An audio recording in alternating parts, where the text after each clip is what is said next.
Ganga versus मंगा। तालाब पर जादुई टोपी देने वाला पेड़। एक गांव में वानी वनजा नाम की माँ बेटी रहती थी। वनजा बहुत गरीब थी। हर दिन बगल वाले गांव जाकर सब्जियां बेचकर आए हुए पैसों से अपनी बेटी को पढ़ाती रहती। 2-3 दिन तक सब्जियां नहीं बेचती तो चौथे दिन पर वनजा और वानी को भूखा ही रहना पड़ता। ऐसी गरीबी में दोनों रह रहे थे। ऐसे एक दिन वनजा सब्जी की टोकरी सर पर रखकर घर के पास से जाते हुए, बेटा वानी, मैं सब्जियां बेचकर आती हूँ, तुम घर पर ही रहना, कहीं मत जाना। रसोई में खाना रखा है, खा लो। हाँ माँ, ऐसे बोलकर वहाँ से माँ को भेज देती है। वनजा वहाँ से गांव के बगल में तालाब पर आती है। नाव से नदी पार करके बगल के गांव में सब्जियां बेच रही थी तो बहुत बारिश होती है। फिर भी उस बारिश में सब्जियां बेच रही थी, लेकिन बरसात ज्यादा होने की वजह से कोई भी सब्जियां खरीदने घर से बाहर नहीं निकलता। उस पर वनजा, ये बारिश अभी कम नहीं होगी शायद। जब तक बरसात रुक नहीं जाती तब तक लोग बाहर नहीं आएंगे। घर पर वानी अकेली है। बारिश से, इस तूफानी हवा से डर रही होगी वो। सब्जियां कल बेच सकती हूँ, अभी घर जाती हूँ। ऐसे बोलकर लौटकर घर जाती है। तूफान ज्यादा होने से पहले घर आ जाती है। वानी घर पर ही बैठी थी। वनजा को घर पर आता देख वानी, माँ आ गई तुम? कैसे आओगी ये सोचकर बहुत डर रही थी मैं। आ गई ना, अब कोई डर नहीं। खाना खाया? ऐसे बोलकर बेटी को करीब लेती है। ऐसे वो पूरा दिन बहुत तेज बारिश हो रही थी। सुबह सुबह उठकर वानी बगल में सोई हुई माँ को देखकर, माँ अभी तक नहीं उठी? माँ माँ ऐसे बुलाती रहती है, लेकिन वनजा आवाज नहीं देती। उस पर माँ को पकड़कर देखती है। वनजा का बदन बहुत गर्म हो रखा था। वो देखकर, माँ क्या हुआ माँ? तुम्हारा बदन इतना गर्म क्यों है? माँ ऐसे बोलकर बुला रही थी, लेकिन वनजा आंखें नहीं खोल पाती, कुछ बोल नहीं पाती। तुरंत ही रानी भागते हुए उस गांव में डॉक्टर के पास जाकर डॉक्टर को ले आकर अपनी माँ को दिखाती है। डॉक्टर टेस्ट करके, बारिश के कारण बुखार आया है, थोड़ी देर रेस्ट लेगी तो ठीक हो जाएगी। ऐसे बोलकर दवाई देकर चले जाते हैं। वानी वो दवाइयाँ लाकर अपनी माँ के करीब बैठकर वो दवाइयाँ देते हुए अपनी माँ का बहुत ध्यान रख रही थी। ऐसे 2-3 दिन गुजरते हैं, लेकिन वनजा का बुखार बिल्कुल कम नहीं होता। उस पर घबराती हुई वनजा, 2-3 दिन हो गए हैं, ऐसे और 2 दिन सोऊंगी तो मेरी बेटी को खाने के लिए खाना भी नहीं होगा। थोड़ी हिम्मत करके सब्जियां बेच कर आती हूँ।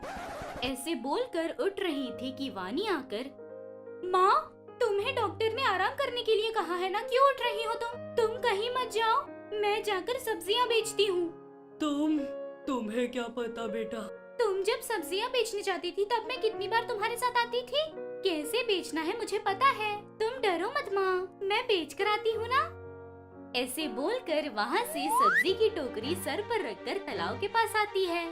वहाँ खड़ी नाव में बैठकर बगल वाले गांव जा रही थी। ऐसे जा रही थी कि अचानक से तेज हवा चलकर नाव उल्टी हो जाती है। ऐसे नाव पलटते ही वानी अपने साथ ले जा रही सब्जी की टोकरी दोनों पानी में गिर जाते हैं। वानी किसी तरह तैर कर कोने में आ जाती है, लेकिन उसने जो सब्जियां बेचने के लिए लाई थी वो उस पानी में बह जाते हैं। उस पर वानी रोते हुए नाव के बगल में बैठकर रोते हुए, भगवान क्यों भगवान जी हमसे आप इतना गुस्सा हो? हमसे कौन सी गलती हो गई? हमें क्यों ये शिक्षा?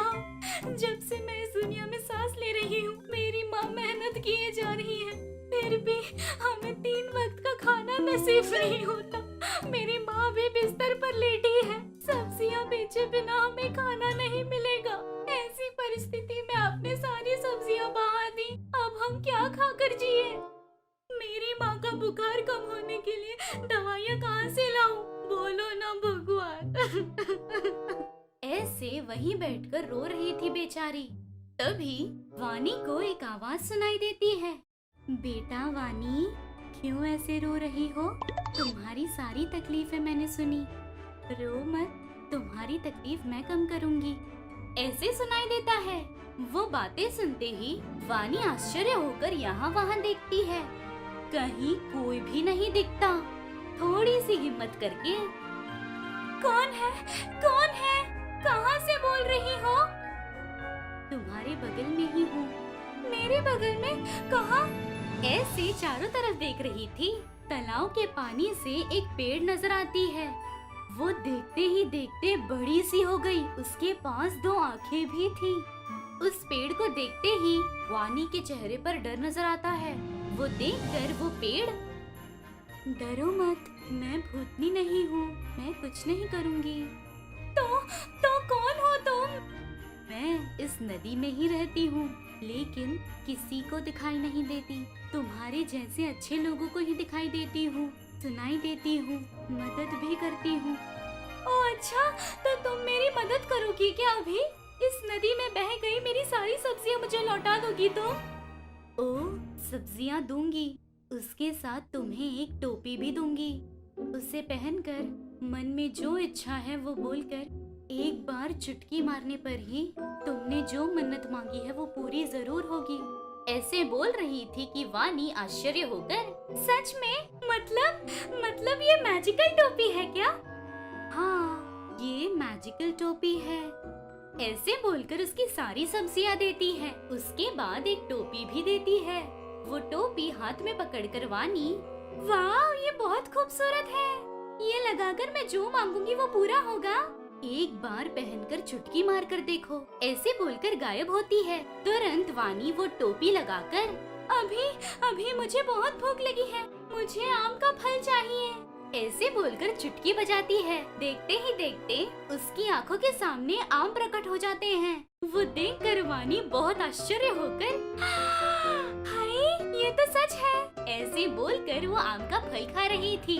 ऐसे खाते खाते आसमान में एक पक्षी उड़ती हुई जा रही थी। उस पक्षी को देखते ही मन में, मुझे अभी आसमान में उड़ते हुए घर जाना है, ऐसे बोलकर फिर चुटकी बजाती है। सोचने के अनुसार पक्षी की तरह उड़ते हुए घर आती है। घर आकर सारी बातें अपनी माँ को बताकर टोपी दिखाती है। उस टोपी को देखकर वनजा, सच में बेटा, तुम बहुत नसीब वाली हो बेटा। मैं नहीं माँ, हम इस टोपी से हमारी सारी मुश्किलें दूर कर देंगे। मैं अभी तुम्हारे अस्पताल के खर्चे के लिए पैसे मांगकर बड़े से अस्पताल में ले जाती हूँ तुम्हें।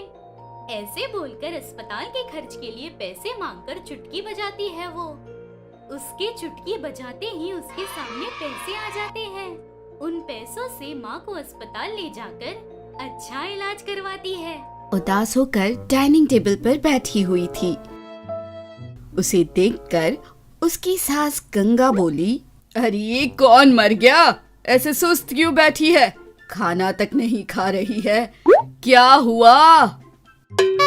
अब वो दरअसल सासू माँ, मैं देवगन भाई की मूवी देखने गई और मुझे वहाँ टिकट नहीं मिला। Oh, no! और आज ही आखिरी शो है, मैं क्या करूँ?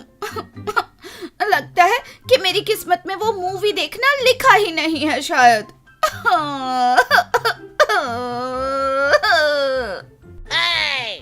अरे इतनी सी बात पे कोई रोता है क्या? रुको। कहकर अपने पुराने बक्से से एक टीवी रिमोट निकालती है। उसे मंगा को देते हुए कहती है, ये एडवांस्ड मैजिक रिमोट है, इसके जरिए तुम अब तक दुनिया के सारे मूवीज देख सकती हो। पर जरा होशियार रहना और इसके बारे में किसी को मत बताना, समझी? अरे सासू माँ, आपको तो मेरे बारे में पता ही है ना, मैं किसी को नहीं बताऊंगी और किसी को भी मूवी नहीं दिखाऊंगी, अब कसम से। कहते हुए रिमोट हाथ में लेती है। देवगन भाई की तानाजी मूवी। बोलते ही टीवी में तानाजी मूवी आना शुरू हो गई। शंकरा रे शंकरा। उसमें से शंकरा रे शंकरा वाले गाने पे मंगा और गंगा नाचने लगे। अगले दिन गंगा ने कहा, सुन रही बहू, मैं 2 दिन के लिए अपने मायके जा रही हूँ, जरा घर अच्छी तरह से संभालना। कहकर चली गई। इतने में मंगा को एक आइडिया सूझा। उसने तुरंत फोन उठाकर अपने दोस्तों को घुमाया। अरे शंकर, वो कैसी दीदी? कल आप लोग वो मूवी के लिए टिकट्स ना मिलने के गम में थे ना, इसीलिए मैं उनकी मूवी मेरे घर पे दिखाऊंगी, जल्दी आ जाना। वो मूवी का कल ही लास्ट शो था। हाँ, वो मुझे पता है। अगर यकीन नहीं होता तो मूवी देखने के बाद ही पैसे देना, लेकिन हाँ, टिकट 200 रुपए की लगेगी, कहकर फोन काट देती है। यह सुनकर शंकर ने सोचा, अरे ये क्या हो गया दीदी को? कहते हुए अपने दोस्तों को लेकर मंगा के घर मूवी देखने गया। जैसे ही मूवी शुरू हुई, सब लोग तालियां मार के सीटी बजा रहे थे। बीच में गाने पे सब लोग नाच भी रहे थे। पूरी मूवी देखने के बाद सब लोग पैसे देकर चले गए। इतने सारे पैसे देखकर मंगा बहुत खुश हुई। उस खुशी में वो रात भर सो भी नहीं पाई। अगले दिन उसने शंकर को फिर से कॉल करके बुलाया। आज दोपहर में एक स्पेशल मूवी दिखाने वाली हूँ, उसका टिकट है 1000 रुपए। ऐसी कौन सी स्पेशल मूवी है दीदी? हाँ, स्पेशल ही है, इसीलिए तो मैं बोल रही हूँ। वो है देवगन भाई की मूवी मैदान। देवगन भाई की मैदानी? यह सुनकर मंगा ने कहा, हाँ, जरूर लेके आना, लेकिन हाँ, सबको बता देना कि टिकट का 100 रुपया लगेगा। तुम तो नेटफ्लिक्स से भी तेज निकली हो दीदी। मैं अभी आया साथ में अपने। यह सुन के देवगन भाई के फैन होने के नाते शंकर ने अपने दोस्तों से पहले पैसे पेटीएम करवाए और उन सबको साथ लेकर मूवी देखने मंगा के घर पहुंचा। उनको देखकर मंगा ने मूवी चलाना शुरू किया। अपने मैजिक रिमोट से देवगन भाई चलाओ कहते ही मूवी शुरू हो गई। देवगन भाई को देखकर सब लोग पागल हो रहे थे और खुशी से सीटी मार रहे थे। तभी इंटरवल आ गया। होशियार मंगा ने छोटे छोटे पॉपकॉर्न के पैकेट बनाकर 200 में बेचना शुरू किया। अरे, ये अमेज़न वालों को तो जरा भी अक्ल नहीं है। देखो, एक मूवी के लिए मैं कितने पैसे कमा रही हूँ। इतने में सेकेंड हाफ शुरू हो गया और अचानक से मूवी बंद हो गई। परेशान होकर शंकर ने मंगा को बुलाया। दीदी जरा एक बार इधर तो आओ, मूवी चल नहीं रही है। अरे, पावर चली गई होगी, बाकी फैन तो चल रही थी।